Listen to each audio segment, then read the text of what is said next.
Bueno, el día de hoy vamos a estar tocando lo que corresponde ya al capítulo 8. La semana pasada estuvimos viendo el capítulo 7, las 2 semanas pasadas estuvimos viendo el capítulo 7 de la confesión, que habla acerca del pacto. Y hilando, hermanos, lo que estuvimos estudiando la vez pasada con el día de hoy, hoy nos toca estudiar sobre el capítulo 8, que trata de Cristo, el mediador. La doctrina de Cristo el mediador, mis hermanos, es una de las doctrinas principales dentro del cristianismo. No estamos diciendo, mis hermanos, para nada que pueda haber cosas más importantes o cosas que Dios haya inspirado que no sean tan importantes como otras, sino que estamos diciendo, hermanos, que son doctrinas donde se fundamenta y se cimienta la fe. Y de estas doctrinas parten y se derivan otras doctrinas que pudieran ser, hermanos, en algún sentido, por el misterio que son, interpretadas para algunos de una manera y para otros de otra manera. Sin embargo, hermanos, el no tener unidad en la doctrina de Cristo puede causar mucho daño, mis hermanos, y es por eso que este capítulo, al igual que los otros, es de suma importancia, mis hermanos. La doctrina de Cristo nos enseña a través de toda la Escritura que nuestro Señor Jesucristo, antes de venir, antes de ser encarnado, intercedía por su pueblo. Y de la misma manera, antes de venir, nuestro Señor Jesucristo intercediendo por su pueblo esperaba en Él. En su primera venida, Cristo todo el tiempo estuvo intercediendo por sus discípulos o por su pueblo. Y su pueblo, sus discípulos, esperaban en Él. Aún estando este momento, mis hermanos, nuestro Señor Jesucristo a la diestra de Dios Padre en los cielos, Él sigue intercediendo por su pueblo. Y nosotros como su pueblo tenemos que seguir esperando en Él, esperanzados en esa gloriosa segunda venida de nuestro Señor Jesucristo.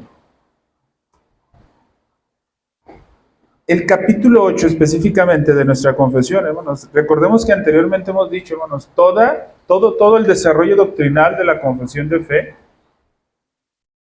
tiene su base en las Escrituras, pero de alguna manera, hermanos, es un desarrollo un poco más de los credos apostólicos, los credos antiguos, los credos que se escribían en la antigüedad como declaraciones de fe.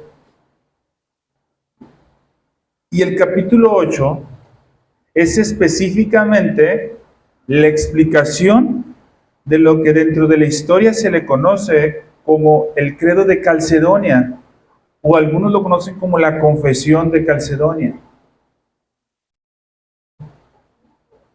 Les voy a leer, hermanos, lo que afirma la confesión de Calcedonia, o el credo de Calcedonia, y partiendo de esto, nosotros vamos a explicar el capítulo 8 de la confesión, específicamente en el párrafo 2, el cual no vamos a tocar el día de hoy, pero es donde no quiere decir que los otros párrafos, porque son 10 párrafos, no quiere decir que los otros 9 párrafos no sean importantes, mis hermanos, son sumamente importantes. Pero el párrafo 2, considero yo, que es donde quizás podamos tener algún poco más de dificultad para entender la doctrina de Dios. Perdón, la doctrina de Dios, de nuestro Señor Jesucristo como mediador. Recordemos que estamos estudiando en esta parte la doctrina de nuestro Señor Jesucristo como mediador. Y dice el credo de Calcedonia, hermanos. Ojo lo que dice, porque dice algunas cosas que quizás no vamos a estar muy acostumbrados a escuchar, pero que doctrinalmente son verdad. Dice, nosotros entonces, siguiendo a los santos padres, no está venerando a los padres de la iglesia. Cuando dice santos padres, hermanos, hace referencia a quienes fueron padres de la iglesia y que fueron santos no por haber sido, ¿cómo se dice?, beatificados, no, sino por el reconocimiento de santidad. Entonces, siguiendo a los santos padres, todos en común consentimiento, es decir, está hablando de la Iglesia Católica, sino precisamente lo que conocemos ahora como el romanismo, sino que toda la Iglesia universal, en común consentimiento, enseñamos a los hombres a confesar a uno y el mismo Hijo, nuestro Señor Jesucristo, el mismo perfecto en deidad y también perfecto en humanidad, verdadero Dios y verdadero hombre, de cuerpo y alma racional, consustancial o coesencial con el Padre. Consustancial, hermanos, es que es de la misma esencia, ¿sí? Lo podemos entender como que son de la misma esencia. Con el Padre, de acuerdo a la deidad, y consustancial con nosotros, de acuerdo a la humanidad. En todas las cosas, dice, en todas las cosas como nosotros, pero sin pecado, engendrado del Padre antes de todas las edades, de acuerdo a la deidad, y en estos postreros días, para nosotros y por nuestra salvación, nacido de la Virgen María. No nos asustemos con esto, hermanos, ¿sí? No nos asustemos con esto. Aquí hay una cuestión doctrinal, hermanos, muy interesante que no la vamos a estudiar, donde muchos afirman que María siguió siendo virgen. Es decir, pero es una locura, en la Biblia habla de hermanos de María. Pero, hermanos, la palabra para referirse a hermanos también hace referencia a primos. Entonces, muchos por eso afirman que fueron primos. No es momento para entrar en la explicación de este tema, pero es por esa razón que en la iglesia antigua ponían o creían la perpetuidad de la virginidad de María. En realidad, estos hombres que habla como hermanos eran primos. Y sí, hermanos, las escrituras en el Antiguo Testamento dan muchísimos ejemplos donde hablan de primos y los mencionan como hermanos. Pero bueno, hermanos, esa es otra cuestión. Nació de Virgen María de acuerdo a la humanidad. Uno y el mismo Cristo, Hijo, Señor, unigénito, para ser reconocido en dos naturalezas. Ojo, hermanos, aquí esta parte es importante. Dice, tiene que ser reconocido en dos naturalezas, pero esas naturalezas deben de ser inconfundibles, inconmeables, indivisibles e inseparables. Es decir, hermano, nosotros podemos decir una característica de Jesús como hombre y atribuírsela, en cierto sentido, al mismo Dios. Por esa razón, hermanos, no se asuste cuando escuche a alguien decir María, Madre de Dios, porque se hace no en la intención de que se piense que María es antes de Jesús, o antes, perdón, de Dios. No es con esa intención. Lo hacen con la intención de afirmar la humanidad de Jesús. Y Jesús es Dios. Entonces, hermanos, eso lo tenemos que cuidar mucho. Inseparables dice, por ningún medio, ojo lo que dice aquí, hermanos, por ningún medio de distinción de naturalezas desaparece por la unión. Y una sustancia no partida ni dividida en dos personas, sino en uno y el mismo Hijo y unigénito Dios, la palabra, el Señor Jesucristo, como los profetas desde el principio han declarado con respecto a Él, y como el Señor Jesucristo mismo nos los ha enseñado, y el credo de los santos padres que nos ha sido dado. Amén. Esa es la declaración de Calcedonio. Esta declaración de Calcedonia, hermanos, es la que explica el capítulo 8. Bueno, es explicada de forma un poquito más desglosada en el capítulo 8 de nuestra confesión. Esta misma afirmación del credo de Calcedonia. Es la postura confesional, hermanos, ¿sí? Sin embargo, el día de hoy, únicamente, hermanos, vamos a ver un bosquejo de cómo podremos estudiar el capítulo 8. Y en clases posteriores, hermanos, vamos a estudiar el párrafo número 2. Que en el párrafo número 2 nosotros vamos a hablar acerca de la humanidad y de la divinidad de nuestro Señor Jesucristo y cómo las dos son una sola persona. ¿Sí?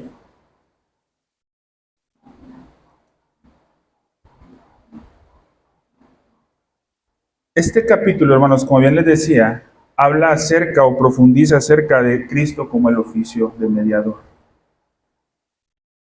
Las preguntas que estudiamos, hermanos, la última pregunta de la lección pasada, del catecismo, de la lección del miércoles, del catecismo, si usted lo está llevando, hermanos, podrá recordar, la última pregunta, la pregunta número 15, nos habla acerca,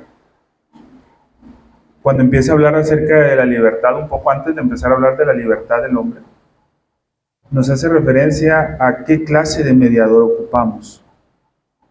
Y en la respuesta empieza a decir, uno que sea verdaderamente hombre, perfecto, santo, justo, etc. Pero a la misma vez verdaderamente Dios. ¿Sí? ¿Por qué? Porque únicamente a través de la divinidad es como iba a ser posible que soportara la ira de Dios. Y después hace más preguntas, hermanos. ¿Sí? La pregunta número 16, ¿por qué? Se la estoy parafraseando la pregunta, hermanos, porque no me la sé así de memoria tal cual. Pero la pregunta número 16 habla de por qué debe ser verdaderamente hombre, por qué verdaderamente justo. Y empieza a explicar que debe ser verdaderamente hombre porque es un hombre. Si un hombre pecó, un hombre tiene que pagar. Pero no nada más eso, tiene que ser justo. Porque un pecador no puede pagar por otro pecador. Tiene que ser justo. Y después continúa hablando sobre por qué tiene que ser verdaderamente Dios. Y también nos hace referencia por esa situación de que no habría otra manera de que pudiera soportar la ira. No habría un ser. Y luego pregunta, ¿quién es esa persona? Y luego habla de Cristo. Y ojo, hermanos, habla de Jesucristo. Hermanos, nosotros tenemos la costumbre de usar la palabra Jesucristo pegado, ¿sí? Porque al español esa fue la traducción. Pero en el original griego, hermanos, es Jesús el Cristo. Es decir, Jesús es el nombre, el Cristo es el oficio de ese hombre. José el carpintero, Juan el Bautista, Jesús el Cristo. ¿Y qué es la palabra Cristo, hermanos? Podemos encontrarlo como aquel que es Salvador, Mesías, inclusive en algunos sinónimos de estos es rey, príncipe o rey, el Cristo. Entonces es en esa manera en la que tenemos que entender a nuestro Señor Jesucristo. Y luego la pregunta que le sigue, si mal no recuerdo, es ¿cómo sabemos nosotros esto? Y hace referencia al Evangelio predicado desde Génesis 3:15 hasta los profetas, los sacrificios, en sombras en el Antiguo Testamento, y se va, y se va, y se va, y se va. Y gracias a eso lo sabemos. Eso, hermanos, de forma muy general tenemos que saber de Cristo. Pero la confesión nos habla de 10 párrafos. Esos son los párrafos, hermanos, que quiero que desglosemos de alguna manera el día de hoy y los entendamos un poco. El doctor Waldron, hermanos, hace en su libro de la confesión un bosquejo. Yo creo que es muy bueno, hermanos, para nosotros poder entender este capítulo 10. Y el bosquejo, el doctor Waldron lo divide en 4 partes. Lo divide en 4 partes que son en las que vamos a dividir este bosquejo para nosotros poderlo entender un poco mejor.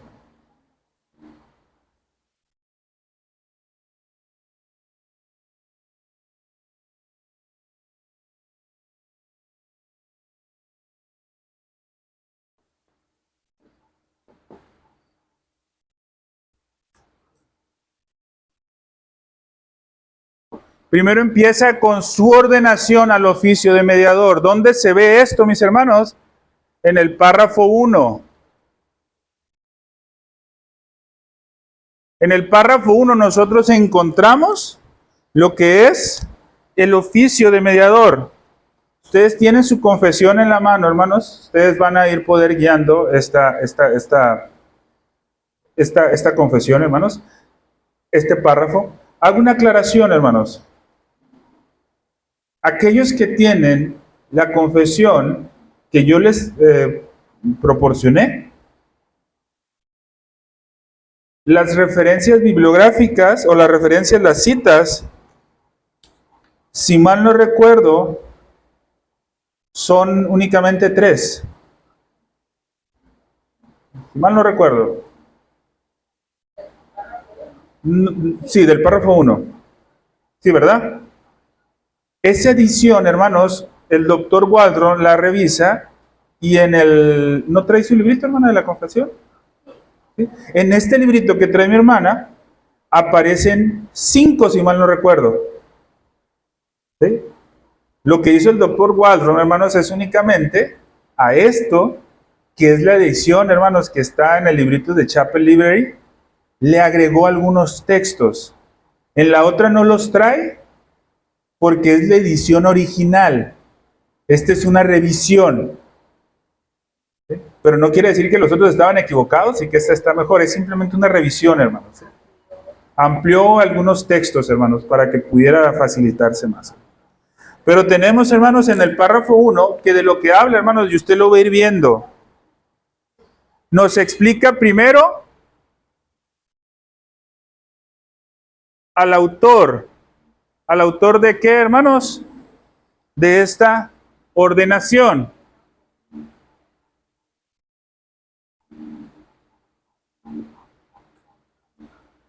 ¿Quién fue quien ordenó el oficio? Hicimos lecturas de Isaías 42, hermanos. Hago un paréntesis, hermanos. A partir del día de hoy van a aparecer en la página de Facebook citas para memorizar. Vamos a estar memorizando, hermanos, mínimos una cita por semana. Yo se las voy a estar compartiendo.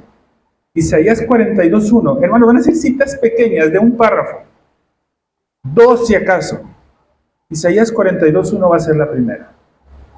Isaías 42:1 nos dice: aquí mi siervo, yo le sostendré, mi escogido, en quien mi alma tiene contentación, y he puesto sobre mí su espíritu, sobre él, perdón, mi espíritu, y él traerá justicia a las naciones. ¿Quién está siendo el autor de la ordenación según el capítulo de la confesión? Y nos los muestra Isaías, hermanos. Dios. Dios es quien ordena, quien es el autor de esa ordenación. ¿Qué ordenación, hermanos? El oficio de mediador. ¿Sí? Segundo punto que nos enseña.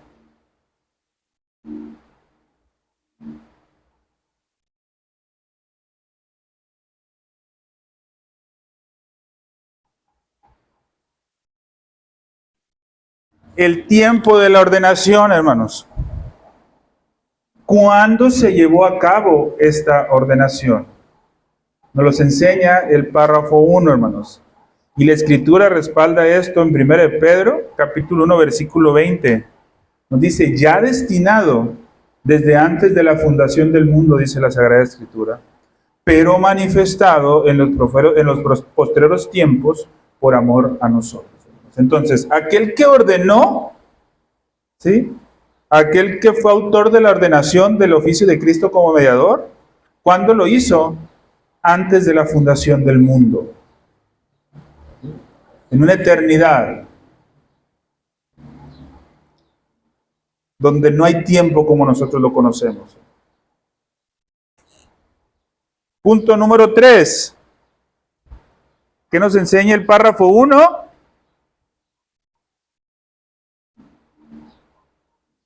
El marco de la ordenación.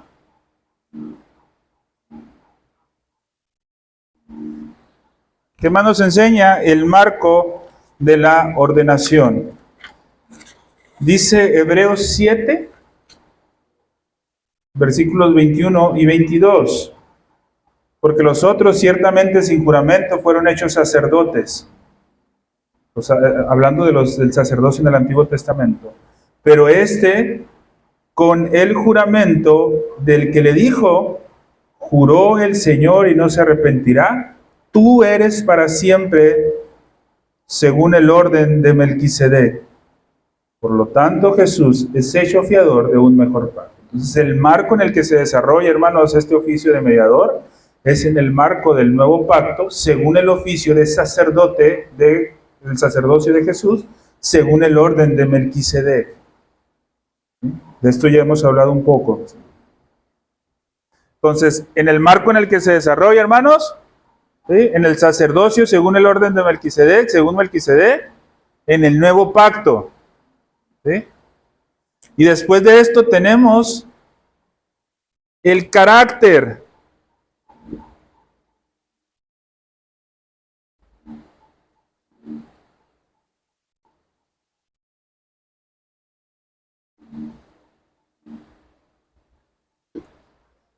Esto es para que usted le sirva y en su casa usted puede estudiar estos párrafos también. ¿Eh?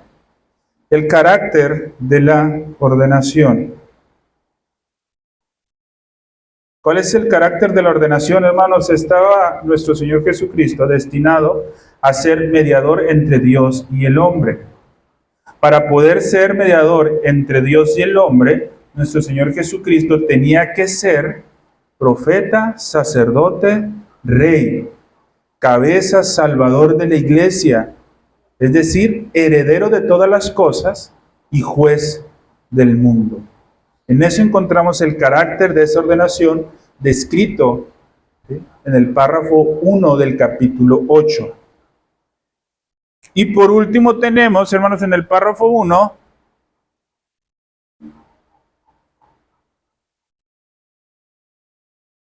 el propósito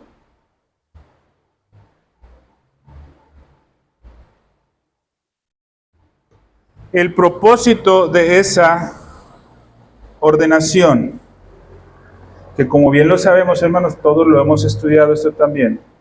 Redimir, llamar, justificar, santificar a su pueblo, ese pueblo que fue dado desde toda la eternidad para que fuera simiente, para que descendiera de él, como Romanos 8:30 nos lo enseña. ¿Sí? Dice Romanos 8:30, y a los que predestinó, a estos también llamó, y a los que llamó, a estos también justificó, y a los que justificó, a estos también glorificó. ¿Sí? El punto número 2, hermanos, el párrafo número 2, lo voy a nombrar nada más así porque este es el que vamos a estudiar en las clases posteriores y en este nos vamos a enfocar. ¿Sí? El punto número 2 es la encarnación para el oficio de mediador. Su encarnación para el oficio de mediador. Aquí vamos a estudiar, hermanos, a partir del próximo domingo, el sujeto de la encarnación, el tiempo que llevó a cabo esa encarnación, la esencia misma de la encarnación y el resultado de esa encarnación, es decir, vamos a ver su plena deidad, su verdadera humanidad y su persona única o singular. Esto lo vamos a estudiar a partir del otro domingo, hermanos. O sea, aquí es donde vamos a hacer más hincapié por la necesidad de la iglesia de entender esta doctrina. ¿Sí? Sin embargo, hermanos, yo les sugiero que lo otro, el párrafo 1, en su casa usted lo estudie junto con este desarrollo que estamos teniendo aquí. ¿No? Si se va a dar cuenta, va a ser muy sencillo, hermanos, la forma de estudiar. ¿Puedo borrar?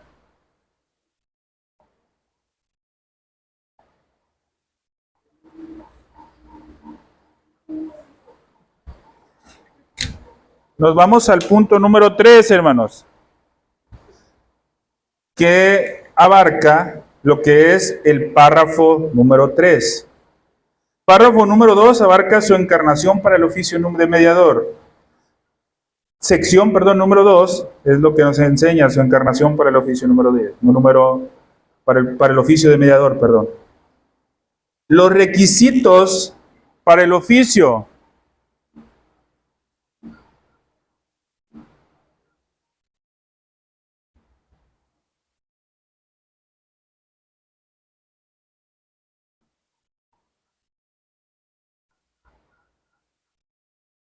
Los requisitos para ese oficio, hermanos, nos los muestra el párrafo 3. ¿Y cuáles son esos requisitos, hermanos? Son específicamente 2 requisitos. Primero, hermanos, tenemos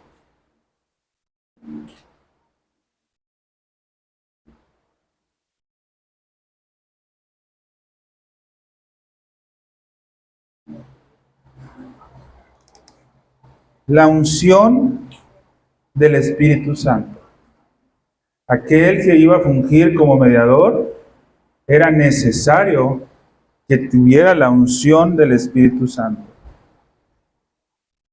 Pero era necesario, mis hermanos, que la tuviera sin medida, con todos los tesoros de la sabiduría y conocimiento.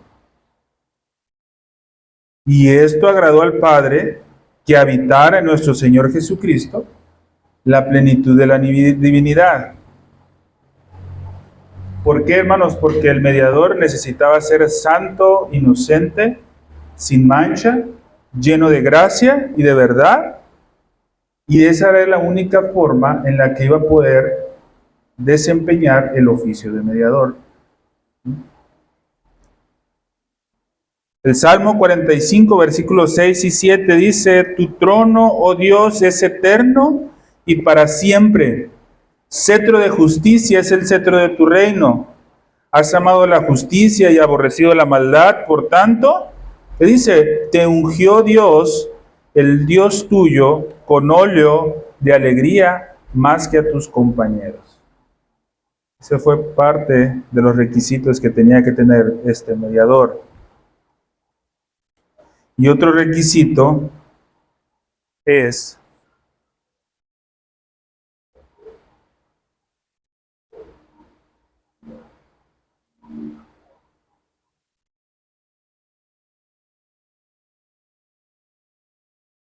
que fuera comisionado por Dios Padre, hermanos.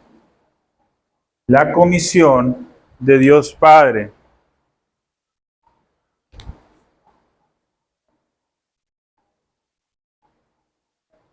¿Por quién fue enviado nuestro Señor Jesucristo? Por Dios Padre, hermanos. Dios, nuestro Señor Jesucristo, siendo enviado por Dios Padre.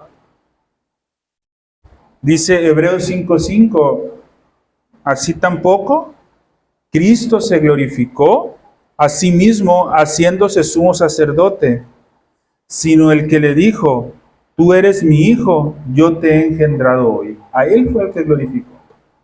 Recuerden, hermanos, que siempre nuestro Señor Jesucristo hacía referencia a que Él venía ¿a qué? A cumplir la voluntad del Padre. Siempre hacía referencia al Padre. Cumplir la voluntad del Padre. Y que por esa razón Él estaba acá en la tierra. Y que por esa razón Él iba a sufrir lo que iba a sufrir. Así nosotros estudiamos el párrafo 3. Esto hace referencia al párrafo 3. ¿Puedo borrar, hermanos? ¿Sí? Igual está quedando grabado en la clase, mis hermanos, también.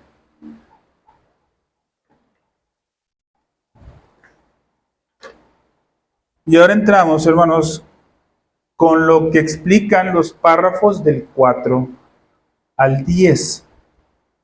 ¿Qué enseñanza nos dejan los párrafos del 4 al 10? Pues ya, hermanos, nos vienen dejando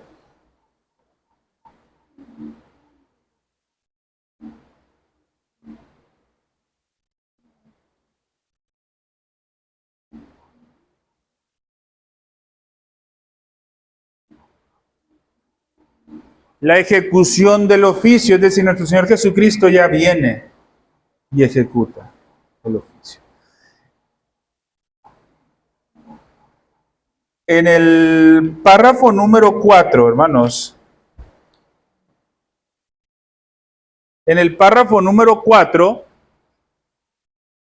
voy a poner así, hermanos, párrafo 4, nosotros encontramos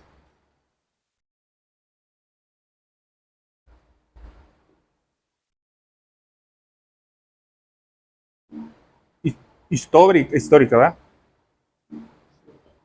La descripción histórica. ¿De qué, hermanos? De la ejecución de ese oficio. ¿Cuál es la descripción histórica, hermanos? Nuestro Señor Jesucristo nació bajo la ley. ¿Y qué pasó? La cumplió. Históricamente nuestro Señor Jesucristo nace bajo la ley, la cumple. Históricamente nuestro Señor Jesucristo sufre ¿el qué? El castigo que les correspondía ¿a quién? A nosotros.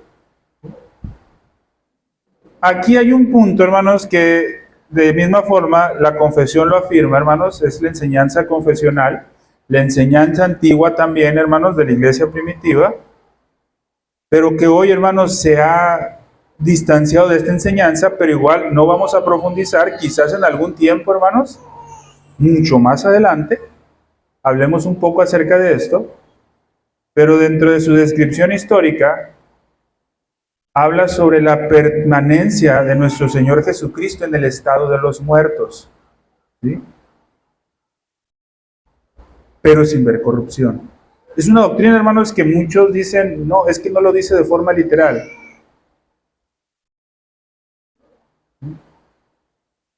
Pero en su tiempo, hermanos, pudiéramos estudiar un poco más de esto. Pero históricamente se piensa, y dentro de ese tiempo, hermanos, que estuvo en el estado de los muertos, pero sin ver corrupción. Y después, hermanos, con ese mismo cuerpo, asciende,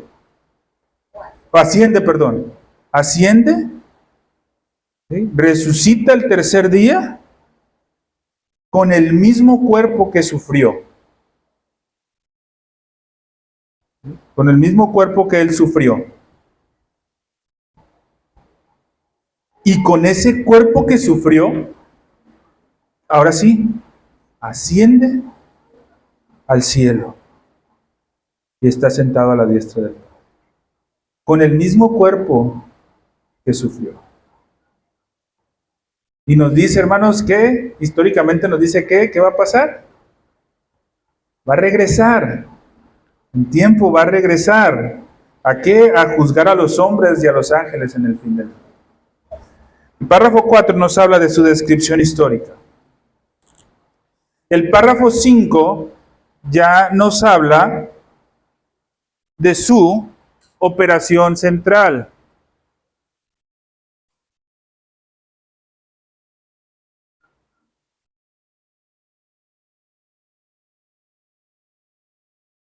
El párrafo 5 de la confesión hace referencia a su operación central. ¿Cuál era la centralidad de esa operación de nuestro Señor Jesucristo, mis hermanos? Primero, satisfacer la ira de Dios y reconciliarnos con nuestro Señor, con nuestro Dios. Es decir, comprar una herencia eterna para su pueblo en el reino de los cielos. Pero esa herencia eterna, hermanos, ¿para quién? Para los que el Padre les dio. Suena quizás un poco, hermanos, drástico, pero así es. ¿Una herencia en el cielo para todo el mundo? No, para los que el Padre les dio.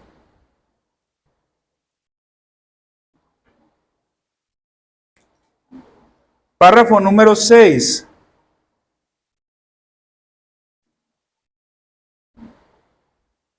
En el párrafo número 6, hermanos, vemos algo bien importante.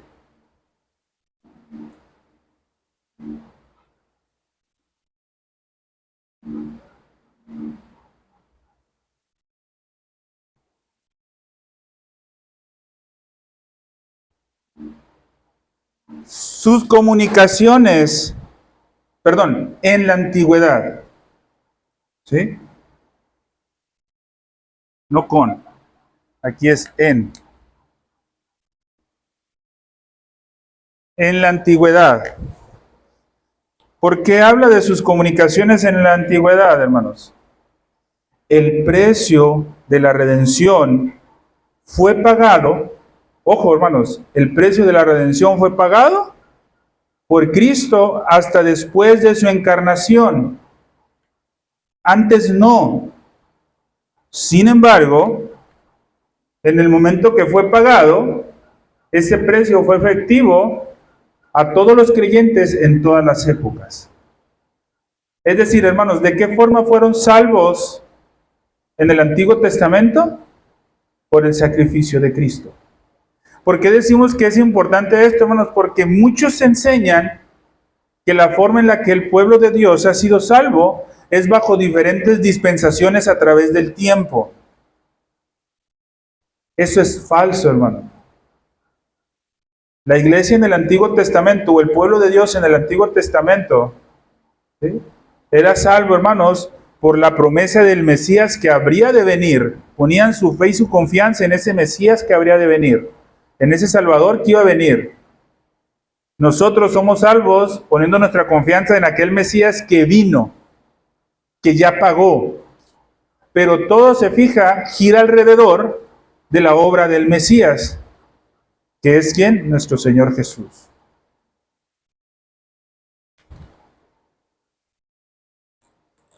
Párrafo 7. ¿De qué nos habla el párrafo 7? Esta parte, hermanos, es tremendísima.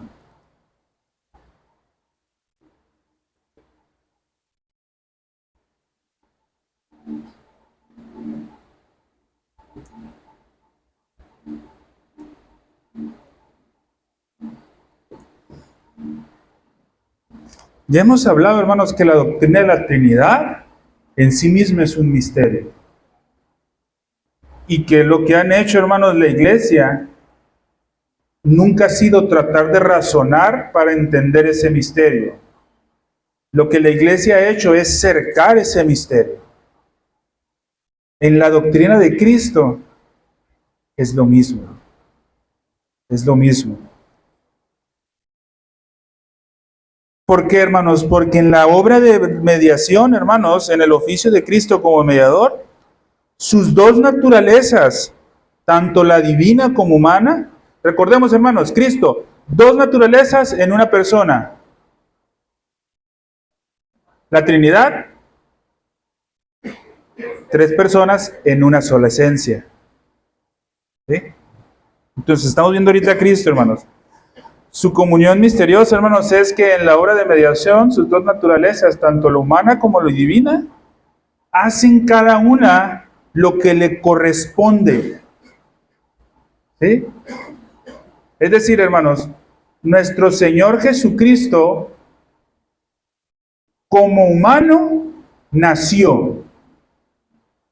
¿Sí? En su naturaleza humana nació. Pero ojo, el que nuestro Señor Jesucristo haya nacido como humano, no divide la persona de nuestro Señor Jesucristo. Sigue siendo una persona. En ese misterio, hermanos, encaja y es la razón por la cual se puede decir que lo propio de una naturaleza se le puede atribuir a la otra, para no dividir la persona. Siempre y cuando, hermanos, entendiendo lo correcto de eso que quieres decir. Recordemos, hermanos, que Dios, ya lo vimos cuando estudiamos la doctrina de Dios, se explica a nosotros de una forma lo más entendible para nosotros, pero eso no quiere decir que eso sea Dios. Entonces, cuando escuchamos alguna afirmación que podría contradecir la naturaleza divina, pero se está enseñando bajo la naturaleza humana, no podemos separarla, porque si la separamos, hermanos, estamos haciendo división de persona. Lo que sí podemos hacer, hermanos, es distinguir pero no separar. ¿Sí? Por ejemplo, hermanos,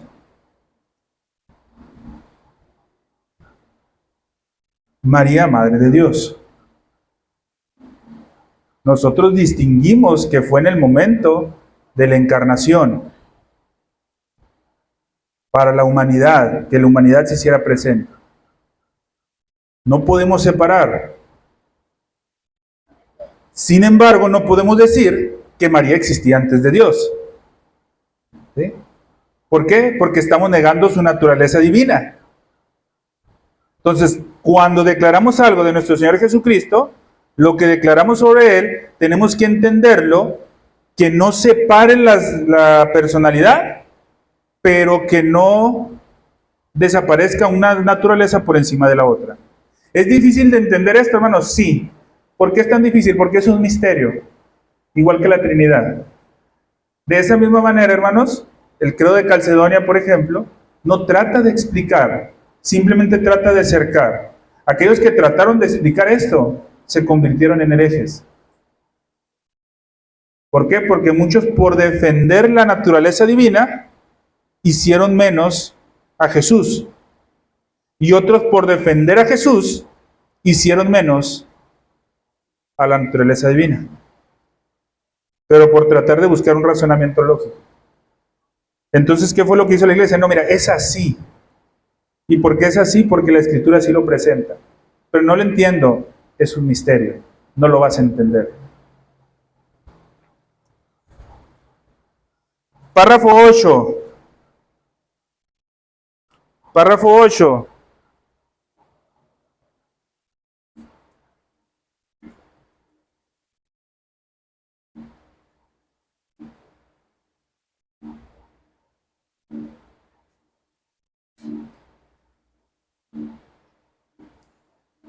¿De qué nos habla el párrafo 8? De la aplicación eficaz. Por todos aquellos que Cristo intercedió, es de forma eficaz. No va a haber ni uno solo por los que Cristo intercedió que se pierda. Ni uno solo. Entonces, hermanos, ¿quién se pierde? Digo, no es la razón por la que se pierde. La razón por la que el hombre se pierde, hermanos, es por su pecado. ¿Sí? ¿Por la culpa de Adán? No, por el pecado en el hombre. ¿Sí? Pero la razón por la que se salva es por la obra eficaz ¿de quién? De nuestro Señor Jesucristo. Y nuestro Señor Jesucristo, o Dios mismo, cuando le dio a los que iba a salvar, Dios Padre, cuando le dio a los que iba a salvar a Dios Hijo, se fijó en las obras. Quizás acaso dijo, yo creo que Mario va a ser pastor en un futuro, entonces lo tengo que salvar. No. Él tuvo misericordia, hermanos, de cada uno de los que estamos acá. Y en esa misericordia, hermanos, nuestro Señor Jesucristo viene y se aplica esa redención en nosotros de forma eficaz. Y el plan de Dios determinado para la vida de cada uno de nosotros se empieza a desarrollar. ¿Sí? Pero su aplicación es eficaz. Párrafo 9.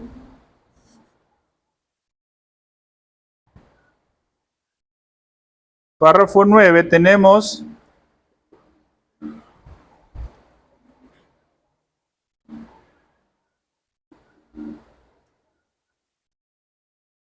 ¿qué? Posesión.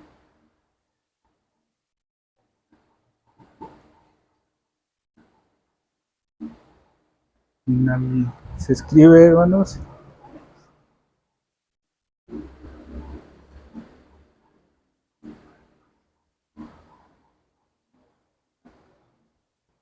Al doctor Walron le gusta utilizar palabras medio rebuscadas, ¿no? Pero se las voy a poner más fácil.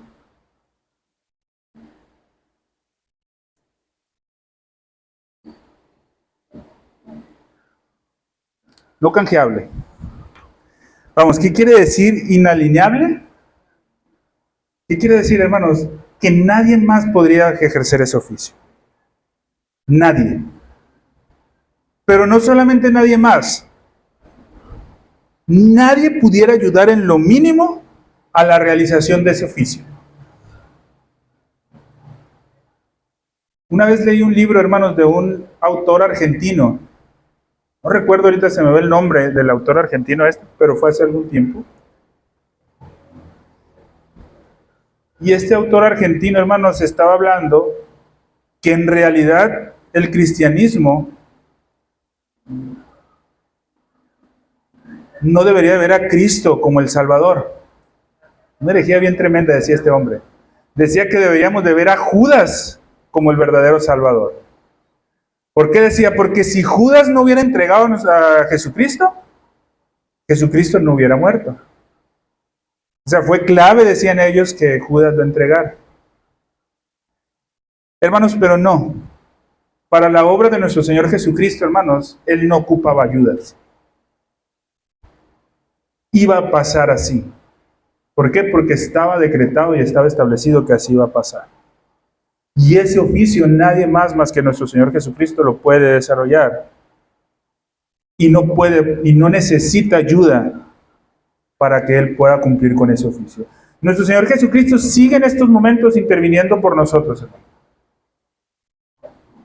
Y no necesita, como muchas veces el católico romano dice, al vicario de Cristo, al Papa. No lo necesita, hermano. O no necesita a María para que interceda por nosotros. No, hermano, no lo necesita. Reconocemos a María, sí, como una siervo del Señor, sí, como cualquier otro. Con una distinción especial, hermanos, que el Señor le permitió ser bendita entre todas las mujeres. Pero hasta ahí, porque el Señor no ocupa que alguien le ayude. Y el párrafo número 10, hermanos. En el párrafo número 10 encontramos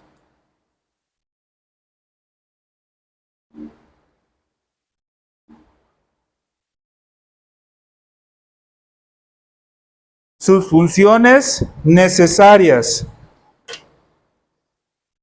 En párrafos anteriores, hermanos, ya había hablado un poco de esto, pero aquí lo describe un poco más. Por nuestra ignorancia, nosotros necesitamos un profeta. ¿Sí? Es decir, su orden como profeta, su oficio, perdón, como profeta, nosotros lo necesitamos, hermanos, por nuestra ignorancia.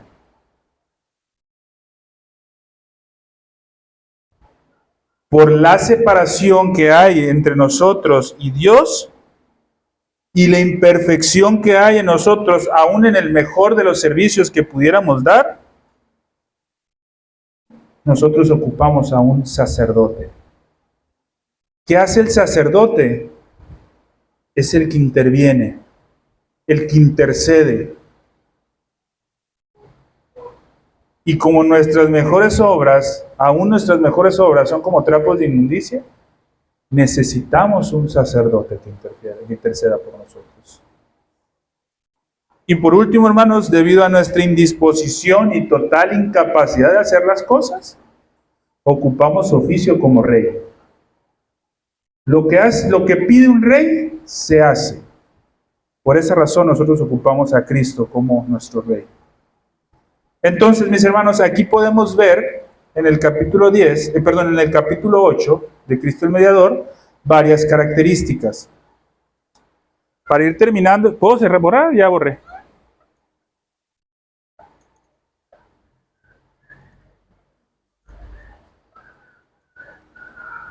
¿Cómo estudiamos esto, mis hermanos? ¿Cómo estudiamos esto en nuestra casa? Recordemos, leamos el párrafo 1, analicemos el párrafo 1.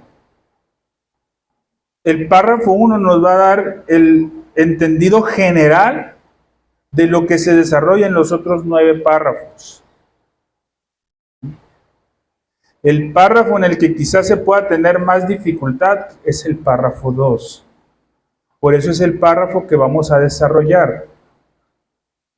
¿sí? Pero al mismo tiempo usted puede ir estudiando los párrafos 3. Quizás, hermanos, vamos a ir hasta el 3. ¿Sí? Dependiendo cómo vayamos sacando el 2, nos podemos ir al 3.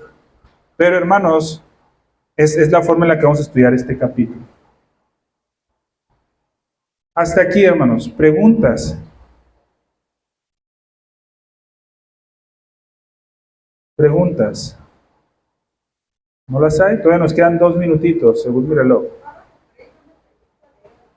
En el párrafo 3, hermana, ¿sí? En el párrafo 3, lo que encontramos son los requisitos para el oficio de mediador. En el párrafo 3, hermanos, encontramos los requisitos para el oficio de mediador, y allí hablábamos, mi hermana, de la necesidad de la unción del Espíritu Santo para que él pudiera desarrollar ese oficio y que haya sido comisionado por el Padre. Ese era el párrafo 3. ¿Alguien más, hermanos, que tenga?